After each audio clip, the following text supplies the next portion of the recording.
it's me Jael and welcome back to my channel. So, it's been a while since my last video and ayun, sobrang na-miss kong mag-vlog. Alam nyo na, sa buhay, madami tayong ganap. At minsan, nawawalan tayo ng gana sa mga bagay-bagay. Pero anyways, andito na ako muli sa inyong harapan, nagbabalik para sa isang panibagong video. At gusto ko lang palang mag-shoutout para sa dalawang nag-comment dun sa first vlog review ko. Ito, yung about dito sa lapel mic na to. Ayan, si Christine Celis at si Mehmeh. Tama ba? So, shoutout sa inyong dalawa. Pasensya na kung medyo natagalan yung sagot ko sa comment nyo. At naisip ko na gawa na lang ng video para ma-explain ko sa inyo ng maayos at para mas maintindihan nyo. Anyways, for today's vlog, gagawa ulit ako ng vlog review. At ito, about dito sa SENDA minigun SD-MM1 CARDIOID microphone. Cardioid. Tama ba? Cardioid. Basta yun na yun. Diba, taray, naka-LL ang lola nyo, naka-cardioid microphone siya dyan. So, kung familiar kayo dun sa BOYA mic, ito siya. Yan. Ito tsura niya. So, yung BOYA mic, yun yung ginagamit ng karamihan ng mga vloggers dito sa YouTube. At eto, halos magkapareho lang sila nito ni SENDA. Pero si SENDA is mas budget-friendly siya. Mas affordable siya kaysa dun kay BOYA mic. Nabili ko to sa Shopee for only 514 pesos, including shipping fee. Ayan.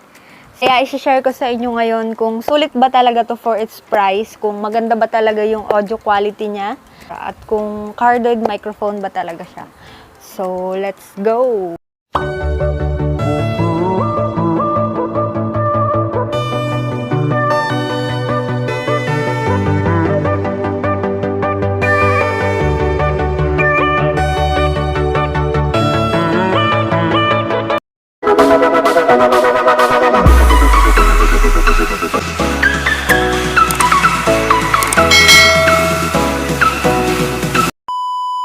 Bago pala ang lahat, i-explain ko muna sa inyo what is cardioid microphone. Si cardioid is malakas yung nasasagap na sound niya dito sa harap at sa bawat gilid. Pero yung mga tao sa background, halimbawa may mga tao sa background, hindi masyadong naririnig yung ingay. Ito yung box niya. Yan. Yan. May nakalagay for smartphones, camcorders, and DSLR. Yung box niya parang yung sa phone, ayan, nafi-flip, yan, ganyan. So, 'di ba, maganda, box pa lang 'yan. So, tingnan na natin kung ano yung laman niya sa loob.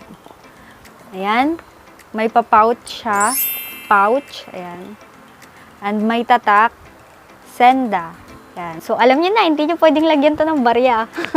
Hindi nyo pwedeng gawin coin purse. Magagamit mo tong pouch na to pa gusto mo siyang gamitin for outdoor vlog, yung mic, dito mo lang ilalagay. So, very handy lang siya. Yan. Lalagay mo lang sa bag din, ayan. Next is itong manual. Yan. May manual siya. So, magagamit mo to. Yan. Babasahin mo lang yung mga instructions sa loob kung paano i-set up yung mic. Yan. May mga explanation din about sa mic. Next is itong shock mount. Ayan. So, shock mount or mic holder. So, dito ilalagay yung mic. So, pinaka-need mo to sa setup, lalo na when you do outdoor vlogging. Ayan. Is itong dead cat. Tinatawag kasi nila itong dead cat dahil para siyang balahibo ng pusa. Ayan. Pero ito talaga is yung pinaka-foam ng mic. Ayan. So, dito mo i-attach yung mic. Yan, sa loob. Ano siya? Noise cancellation. Yan. So, pinaka-importante din to pag ginamit mo yung mic para malesen yung ingay sa background. Kaya kailangan to.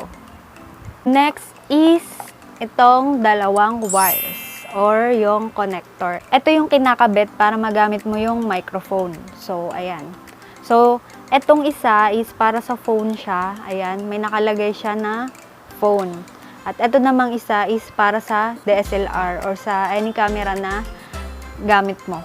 So, hindi ka na mahihirapan kung alin ba dito yung dapat gamitin dahil may nakalagay na siya. Yan, ito. And last is itong minigun or yung pinaka-mic niya. Ayan. So, may tatak pa rin siya, SENDA. Ayan. Ayaw mag-focus sa phone ko. Mag focus tab. Wag mo lang ipalo. Ayan. So, may nakalagay siyang SENDA SD-MM1. Maganda yung build quality ng mic na to. Medyo may bigat din siya. At kung mapapansin nyo, parang medyo malaki siya. Pero pag ginamit nyo na siya, pag nakaset up na siya sa phone nyo, hindi siya ganun kalaki. Sakto lang yung laki niya at hindi din siya ganun kabigat. Gamit ko ngayon yung lapel mic. Ayan. At excited na ako na ipakita sa inyo at i-share sa inyo yung sound quality nitong SENDA MM1.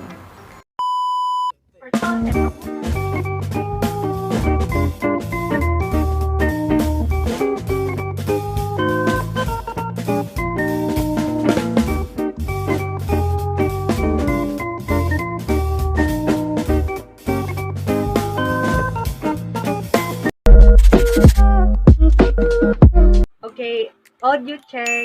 Ayan. So, ito yung quality ng voice ko nang hindi nakakabit si SENDA mic. So, ayan, di ko pa siya kinakabit para marinig nyo at makita nyo yung difference. Nakaharap sa akin yung fan ngayon. Hindi ko alam, naririnig nyo siguro yung ingay or mahina yung boses ko kasi hindi ko pa siya ginagamit. So, ayan. Ayan yung boses ko nang hindi pa ginagamit si SENDA. So, ngayon, kakabit ko na si SENDA. So, eto yung quality ng voice ko nang nakakabit si SENDA. Ayan. Mic check, hello. Testing 1, 2, 3. Testing 1, 2, 3. So, kung mapapansin nyo, hinahangin yung dead cat. Kasi nga, malakas yung hangin. Number 3 ko yung electric fan. Ngayon, itatry ko naman na tanggalin itong si dead cat. Para makita nyo din yung difference. Ayan. Medyo masikip lang talaga siya. So, ayan, mic test. So, ito yung quality ng voice ko nang gamit yung SENDA mic at walang dead cat. Mic test, 1, 2, 3. So, ngayon naman, nakalapit sa akin yung electric fan. Ayan, kung makikita nyo. Tinanggal ko yung noise cancellation para talagang marinig nyo yung ingay ng hangin, yung pinagkaiba nila.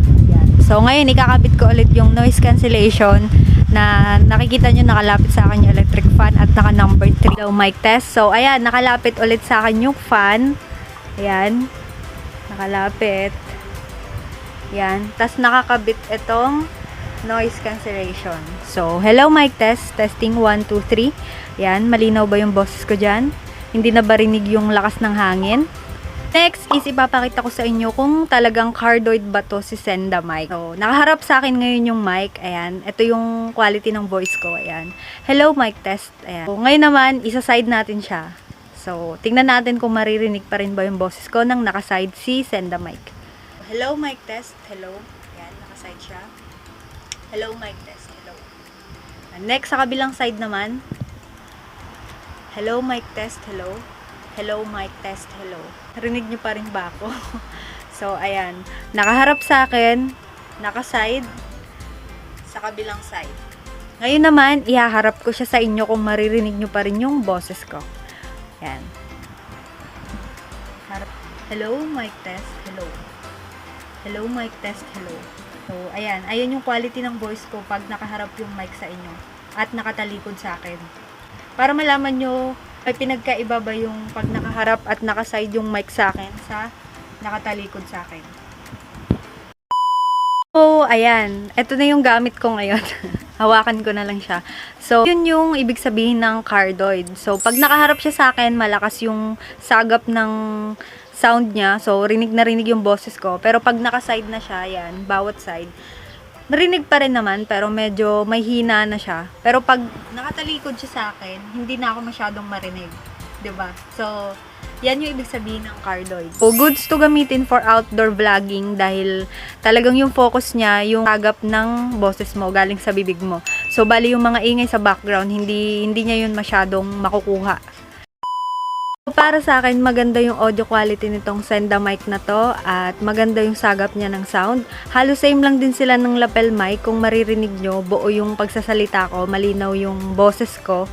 And actually, na-try ko na din tong gamitin sa labas. So, abangan nyo yung vlog ko na yon. Tinamit ko tong mic na to. And all in all rate, I will give this mic 9/10. So, bakit nga ba 9/10? First is, maganda yung build quality ng mic. Kaya, nakita nyo naman kanina. At mukhang matibay naman siya. At sobrang bet na bet ko din yung box niya. Ayan, packaging pa lang siya. At yung sound quality niya, all goods naman, gaya ng sabi ko kanina.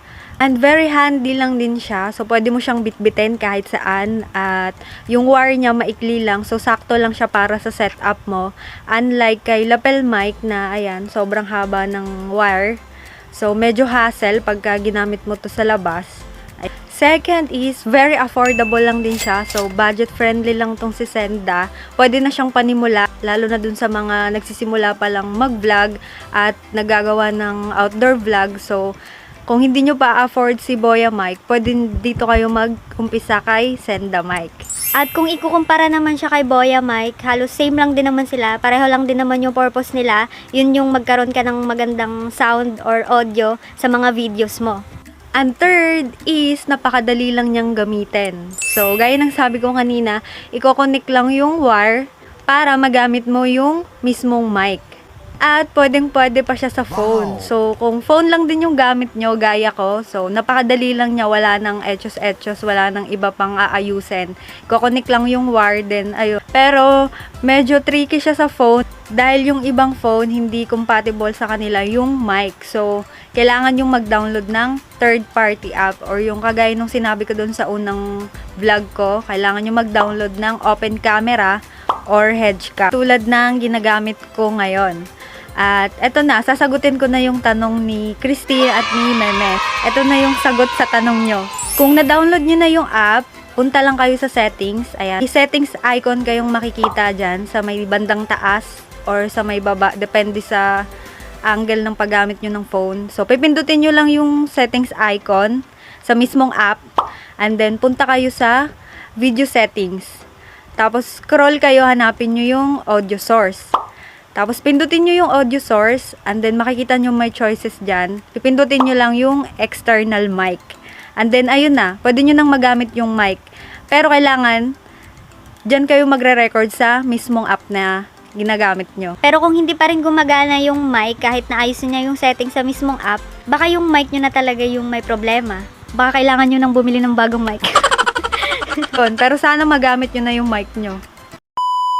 And bakit nga ba 9/10 lang? Bakit hindi pa perfect 10? So, gusto ko siyang i-perfect 10, kaya lang, hindi ko pa naman siya natatry sa DSLR. So, phone pa lang yung gamit ko ngayon. Sa phone pa lang natin siya natatry. Kaya hindi ko pa masasabi kung maganda din ba yung audio quality niya pag DSLR yung gamit mo dahil wala pa tayong DSLR. Sana all may DSLR. Sana all! At kung inabot mo tong part ng video na to, tapos na. So, thank you sa pagnood ng video na to. Kung may suggestions kayo or questions, mag-comment lang kayo sa baba. Sasagutin ko yan, kahit medyo matatagalan. Hindi, charot lang. So, ayun, thank you ulit. Ang shoutout ulit kay Christine at kay Mehmeh sa pag-comment. At sana natapos nyo tong video na to. At sana nakatulong sa inyo tong video na to. At sana nasagot ko yung mga tanong nyo. So, kung may tanong pa kayong iba, mag-comment lang kayo dyan sa baba. So, ayun lang. Thank you for watching. God bless. Don't forget to like, comment, and subscribe. At kung hindi ka busy, mag-share ka na rin. Baka naman. Spread love, not hate. Bye!